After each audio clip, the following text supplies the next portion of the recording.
একটা গরু, একটা খাসি, একটা উট, 7 জন মালিক, 7 জনের টাকা ওর মধ্যে থাকবে, 7 জন সেই গোস্ত ভাগ করে নিয়ে যাবে। ইমাম মালিকের মতে বাতালাতিল উযহিয়া, এই উযহিয়াই বাতিল, এই কুরবানি বাতিল। একটা গরুর কি 7টা আত্মা থাকে? কেমনে 7টা আত্মা? যদি একটা গরুর 7টা আত্মা না থাকে, কেমনে 7 জনের পক্ষ থেকে সম্ভব? এখন আবু হানিফা রাহিমাহুল্লাহর মাযহাবের সবচেয়ে শক্ত দিক, যেটা আমাদের দেশের হানাফি আলেম ওলামারাও বলে না, যে 7 জন ব্যক্তি যদি একটা গরুতে অংশগ্রহণ করে, 10 জন ব্যক্তি যদি একটা উটে অংশগ্রহণ করে, আর তাদের কোনো একজনের নিয়াতে ত্রুটি থাকে, সবার কুরবানি বাতিল হয়ে যাবে। ইমাম মালিক রাহিমাহুল্লাহর কথা হচ্ছে যে আমি নেকিতে অন্য কাউকে শরিক করতে পারি, দামে নয়। নেকিতে কিভাবে? ইয়াজুজুল ইশতিরাক ফিস সাওয়াব ওয়ালা ইয়াজুজুল ইশতিরাক ফিল উযহিয়াহ ওয়ালা ফিল লাহম ওয়ালা ফি লুহুমে বাহিমাতিল আনআম। যে ভাগ সম্ভব নেকিতে, ভাগ মালিকানায় গোস্তে সম্ভব নয়। ইমাম মালিক রাহিমাহুল্লাহর ফতোয়া। নেকিতে সম্ভব মানে আমি পরিবারের মালিক, আমি আমার নিজের ব্যক্তিগত টাকা দিয়ে একটা খাসি, একটা গরু কিনে নিয়ে এসেছি।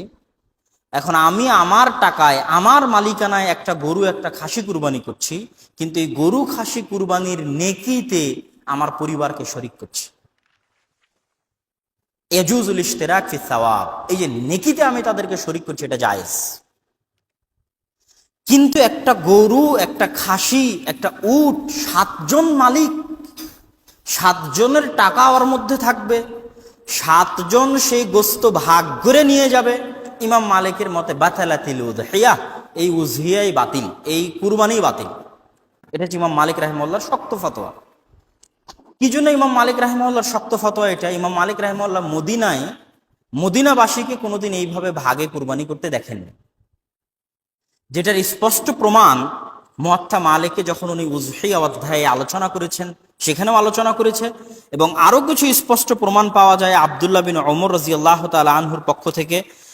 আব্দুল্লাহ বিন ওমর রাদিয়াল্লাহু তাআলা আনহুকে ইমাম শাআবী জিজ্ঞেস করছে, আল বাকারাতু তুজজিউ আন সাবআতিন, যে একটা গরু 7 জনের পক্ষ থেকে সম্ভব।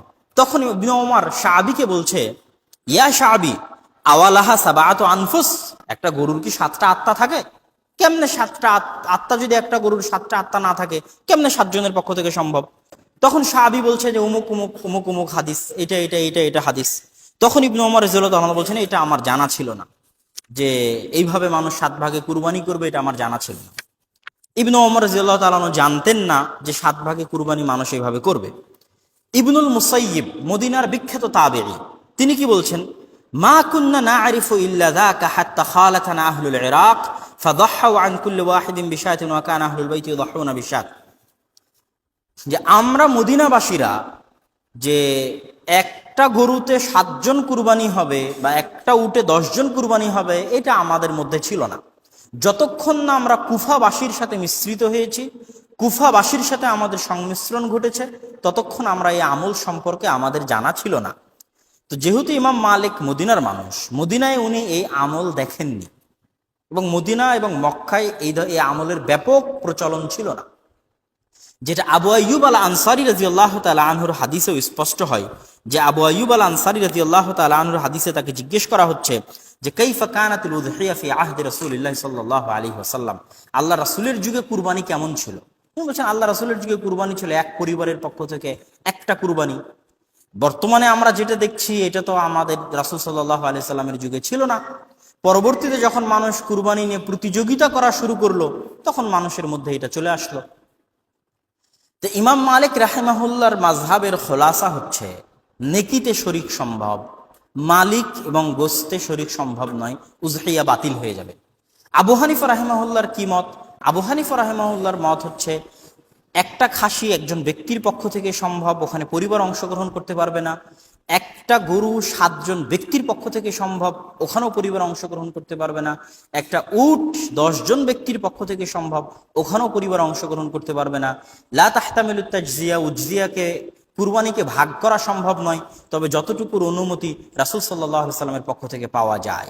এখন আবু হানিফা রাহিমাহুল্লাহর মাযহাবের সবচেয়ে শক্ত দিক, যেটা আমাদের দেশের হানাফি আলেম ওলামারাও বলে না, অথচ সব হানাফি ফিকহের বইয়ে এই বিষয়ে একমত, সবাই একমত।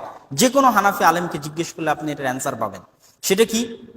ইমাম জুফার, ইমাম মোহাম্মদ, ইমাম আবু ইউসুফ, ইমাম আবু হানিফা সবাই একমত যে 7 জন ব্যক্তি যদি একটা গরুতে অংশগ্রহণ করে, 10 জন ব্যক্তি যদি একটা উটে অংশগ্রহণ করে, আর তাদের কোনো একজনের নিয়াতে ত্রুটি থাকে, সবার কুরবানি বাতিল হয়ে যাবে।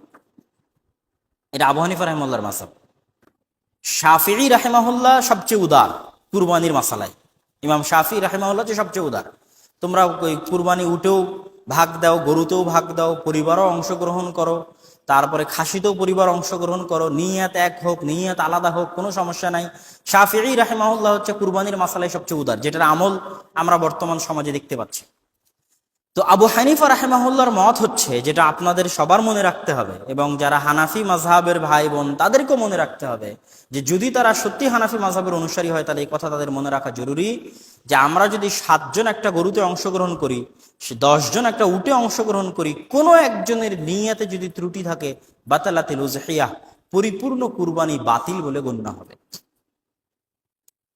সম্মানিত উপস্থিতি, এবার আসি যে কুরবানির মাসালায় এখানে আপনাদের সামনে সংক্ষিপ্তভাবে যে কয়েকটা জিনিস স্পষ্ট করতে চাইলাম, তার মধ্যে 1 নাম্বার স্পষ্ট করতে চাইলাম যে কুরবানির মাসালায় যে 7 জন 7 পরিবার, কেউ কেউ বলছে যে এটা আজকের যুগের নতুন মন্তব্য, যে 7 জনে চলবে 7 পরিবারে চলবে না, এটা আগের যুগে ছিল না, এই মানুষ নতুন আবিষ্কার করেছে।